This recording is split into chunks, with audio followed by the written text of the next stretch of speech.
everyone! Welcome to the David Salon YouTube channel. We are here sa David Salon Academy for another hair makeover.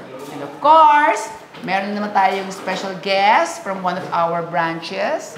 Sir Homer, pati mo naman sila. Hi everyone! Diba? Si Zai, ano ba ang ginawa ko sa buhok mo lately? Na-bored lang. Na-bored ka din? For a change. So, nag-self-coloring ka? Hindi po. Hindi naman. Okay, napansin ko kasi kanina sa hair niya is medyo buhaghag at saka wavy.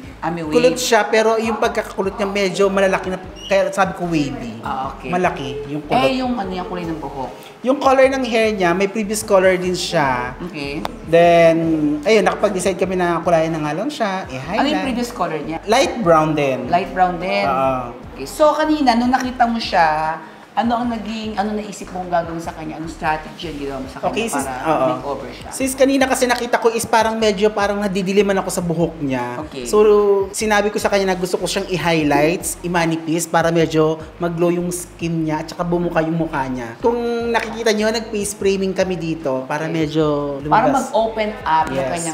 yung kanyang face, ganoon. Kasi pag maganda ang mukha mo, kailangan nilalabas yan. Manipis lang ginawa mo sa kanya. Nakita mo yung mga maliit pa siyang highlights dito. Yes, aside from manipis, nag-baby lights din po kami sa kanya. Yan, kung makikita niyo po, ayan. Diretso mo kasi yung kwento. Ayan. Baby lights! O Baby lights. Bakit, Baby lights and manipis. Bakit mo naman siya naisipang lagyan ng baby lights? Aside from gusto ko mag-lighter yung hair niya, sa sobrang kapal, para medyo magmukha naman siyang medyo numipis naman ng konti. Oo. Para magbe-blend in yung highlights, yung baby lights dun sa hair, base color niya. Para mag-lighten, mag-soften, at medyo magmukhang manipis. Anyway, after nang ginawa pa sa kanya.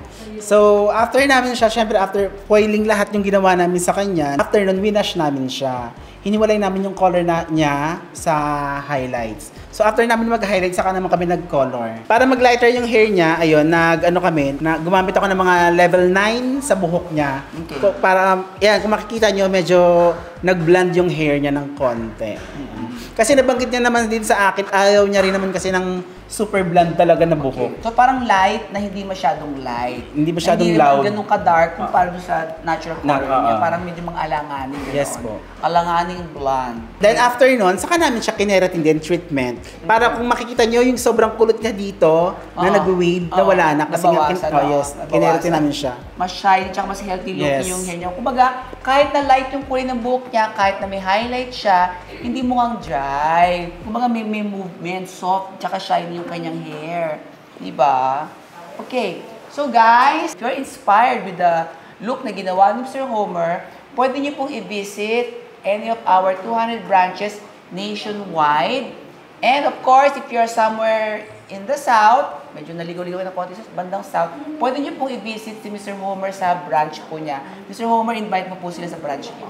Okay, ini-invite ko po kayo sa lahat sa gusto nyo magpagawa sa akin. Ando lang po ako sa David Salon, SM City, Sukat. Okay, and please don't forget to like, share, and subscribe to our David Salon YouTube channel and click the notification bell para lagi updated sa mga bagong upload na video. Bye!